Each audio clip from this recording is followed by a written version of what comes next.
Olá, meu fraternal e cordial bom dia, boa tarde e boa noite a todos, dependendo do horário que você estiver vendo este vídeo. Com muita alegria, muito respeito e um pouco de tristeza, venho mais uma vez fazer a leitura do Livro dos Espíritos em nome do Centro Espírita Eurípides Barzanufo de Franco da Rocha. Estamos finalizando o Livro dos Espíritos há quase 2 anos ou mais de estudos de leitura. Hoje eu vou ler para vocês a conclusão número 7 do Livro dos Espíritos. Antes a gente agradece a Deus, a Jesus, a Nossa Mãe Maria Santíssima, a Nossa Senhora Aparecida e vamos pedindo permissão para mais este vídeo, dizendo: Ave Maria, cheia de graça, o Senhor é convosco, bendita sois vós entre as mulheres, bendito é o fruto do vosso ventre, Jesus. Santa Maria, Mãe de Deus, rogai por nós, pecadores, agora e na hora da nossa morte. Amém. Vamos pedindo que, mesmo que ao longe, possam nos ajudar e amparar as famílias e os doentes em hospitais, as correntes africanas, correntes indianas, corrente dos caboclos, dos preto velho, do Pai Chico, Pai Joaquim, Pai João da Mata Verde, corrente branca, corrente azul, corrente lilás, corrente dos sacerdotes, Padre Vitor, Padre Donizete, Padre Joaquim, Padre Cícero do Juazeiro, Padre Zigmund, corrente dos médicos, Eurípides Barzanufo, Bezerra de Menezes, Dr. Fritz, Dr. Shapira, Dr. Franco da Rocha, Dr. Ângelo Misson, Dr. Souza Martins, corrente dos baianos, dos boiadeiros, dos vaqueiros, corrente dos ancestrais, dos antepassados, da família, corrente dos índios, Turim e Jurandir, corrente da nossa querida Mãe Teresa, Mãe Maria da Glória, e a nossa querida Mãe Genoveva com os seus anjos de luz. Leitura da conclusão 7.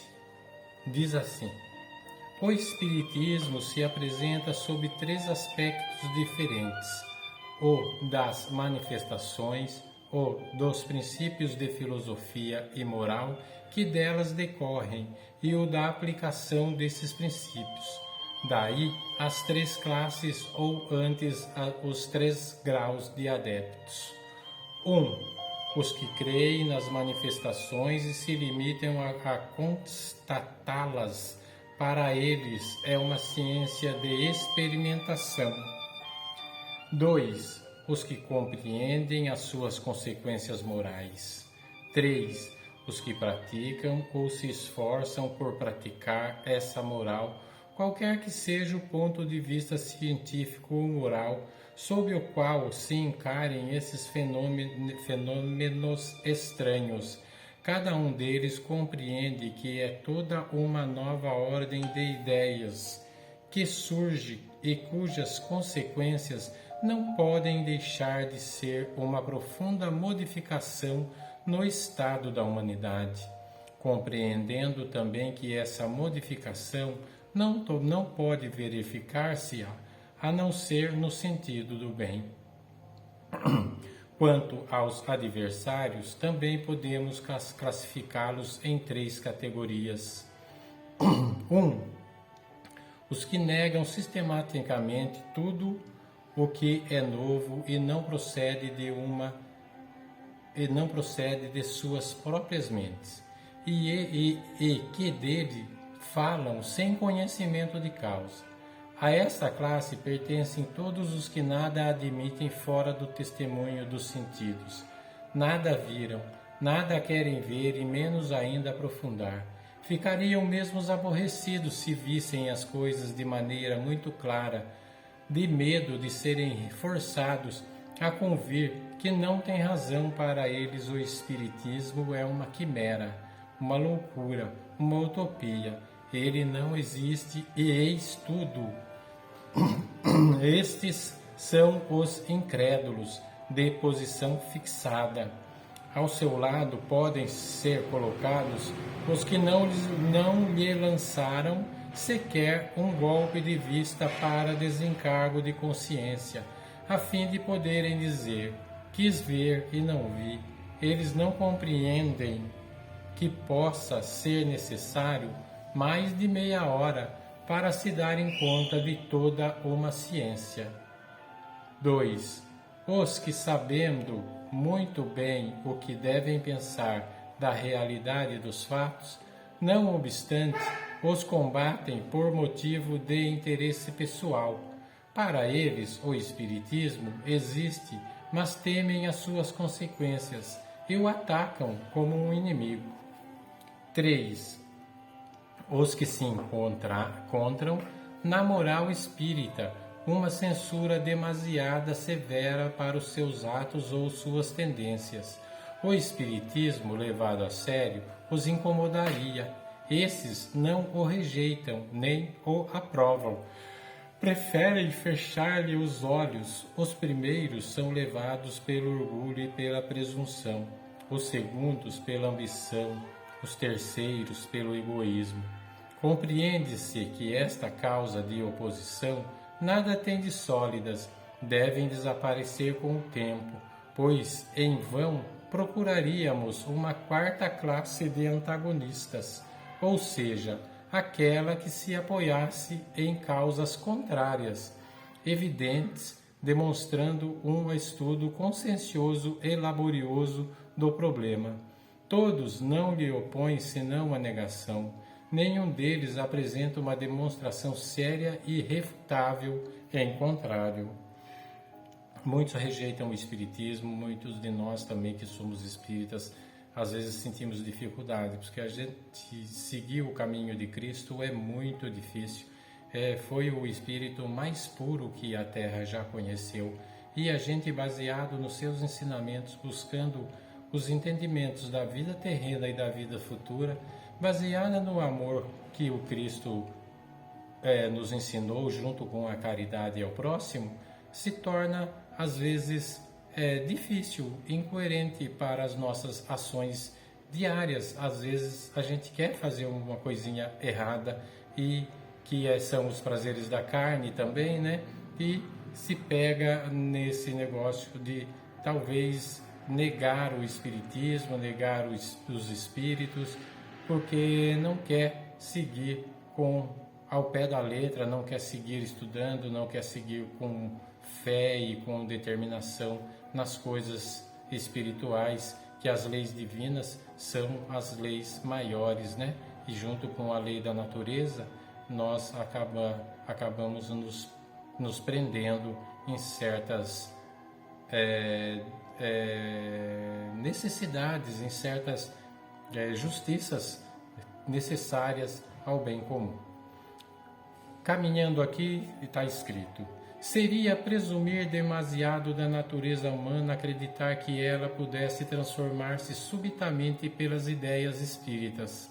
A ação dessas ideias não é certamente a mesma nem do mesmo grau em todos os que as professam, mas qualquer que seja o seu resultado, mesmo fraco, representa sempre uma melhora, mesmo que seja apenas o de dar a prova da existência de um mundo extracorpóreo, o que implica a negação das doutrinas materialistas, isto é, o que decorre da simples observação dos fatos. Mas entre os que compreendem o espiritismo filosófico e nele veem alguma coisa mais do que os fenômenos mais ou menos curiosos, os efeitos são outros. O primeiro é o mais geral e o de desenvolver o sentimento religioso, até mesmo naquele que, sem ser materialista, seja diferente às coisas espirituais. Disto resulta para ele o desprezo pela morte. Não dizemos o desejo da morte, longe disso, porque o espírita se defenderá a sua vida como qualquer outro, mas uma indiferença que lhe faz aceitar sem queixas, sem pesar, uma morte inevitável, a morte do corpo, né? Como uma coisa antes feliz do que temível, em virtude da certeza do estado que sobreviverá. O segundo efeito, talvez não tão grande, tão geral, como o primeiro, é a resignação em face das vicissitudes da vida.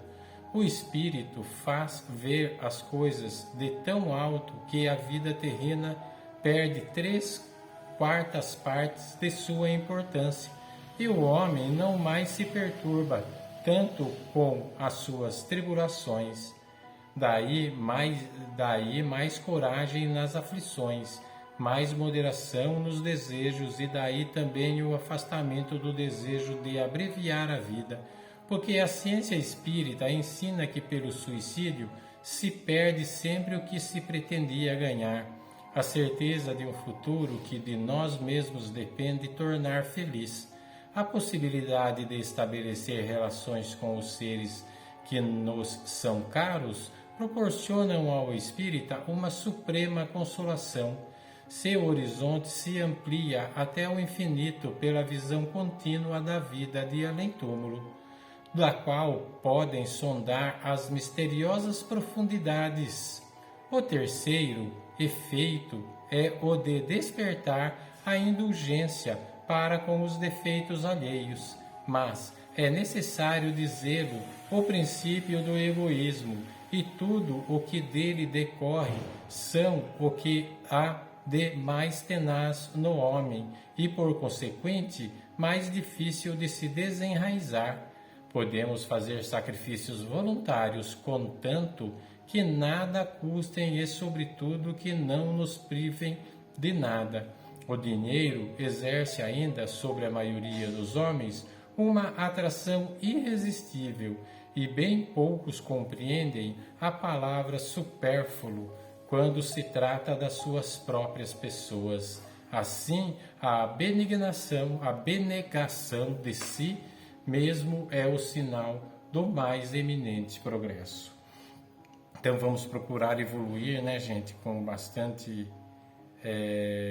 certeza da vida futura, porque assim a gente procura trilhar caminhos corretos, né? Caminhos que não prejudiquem pessoas, que não prejudiquem familiares, que não prejudiquem amigos. É difícil, muito difícil, mas enfim, estamos no caminho, estamos no estudo, né? Vamos fazer o melhor que a gente conseguir. Neste momento eu convido a todos para elevarmos nossos pensamentos a Deus, a Jesus, a nossa Mãe Maria Santíssima, a padroeira do Brasil e todos os anjos e santos do Senhor, pedindo permissão para que os bons espíritos possam magnetizar e fluidificar todas as águas das nossas casas, colocando ali o remédio invisível, mas que é o remédio que vem da espiritualidade maior, da mão de Deus, da mão de Jesus. Ainda em pensamentos elevados, vamos vibrar, meus irmãos, vibrar com muito amor pela paz no mundo, pela paz no Brasil, em nossas cidades e em nossos lares, pelo amparo aos pobres e desempregados, pela saúde dos enfermos do corpo e da alma, pela unificação das religiões, por nossos familiares e amigos, pelo reerguimento dos decaídos, pelas pessoas em situação de rua, pela reabilitação das pessoas privadas de liberdade, pelos trabalhadores do bem, pela harmonia nos lares desajustados, pela iluminação dos espíritos em sofrimento, pelo desenvolvimento espiritual da juventude, pela confraternização com os nossos desafetos, pela proteção aos velhos e crianças abandonadas, pelo livramento de guerra no planeta, pelo livramento de catástrofes naturais e as causadas pela ação do homem, pelo equilíbrio do clima no planeta e por nós mesmos, graças a Deus, graças a Deus, graças a Deus. Oração, prece a Bezerra de Menezes. Nós te rogamos, Pai de infinita bondade e justiça, as graças de Jesus Cristo, através de Bezerra de Menezes e suas legiões de companheiros, que eles nos assistam, Senhor, consolando os aflitos, curando aqueles que se tornem merecedores, confortando aqueles que tiverem suas provas e expiações a passar, esclarecendo os que desejarem conhecer a verdade e assistindo a todos quantos apelam ao teu infinito amor. Jesus, divino portador da graça e da verdade, estende tuas mãos dadivosas em socorro daqueles que te reconhecem o dispenseiro fiel e prudente. Faze o divino modelo, através das tuas legiões consoladoras, de teus santos espíritos, a fim de que a fé se eleve, a esperança aumente, a bondade se expanda e o amor triunfe sobre todas as coisas. Bezerra de Menezes, apóstolo do bem e da paz, amigo dos humildes e dos enfermos, movimenta as tuas falanges amigas em benefício daqueles que sofrem, sejam males físicos ou espirituais. Santos Espíritos, dignos obreiros do Senhor, derramai as graças e as curas sobre a humanidade sofredora, a fim de que as criaturas se tornem amigas da paz e do conhecimento, da harmonia e do perdão, semeando pelo mundo os divinos exemplos de Jesus Cristo. Que assim seja, graças a Deus, graças a Deus, graças a Deus. Com muita gratidão por mais esta leitura e essas orações, nós dizemos: Pai nosso que estais nos céus, santificado seja o vosso nome. Venha a nós o vosso reino. Seja feita a tua vontade, assim na terra como no céu. O pão nosso de cada dia nos dai hoje, Senhor. Perdoai as nossas dívidas, assim como nós perdoamos aos nossos devedores. Que assim seja, graças a Deus, graças a Deus, graças a Deus. Louvado seja Deus e o nosso Senhor Jesus Cristo, para sempre seja louvado. Uma ótima semana a todos, com muita saúde, paz, amor e carinho. Fiquem todos com Deus e até breve. Gratidão.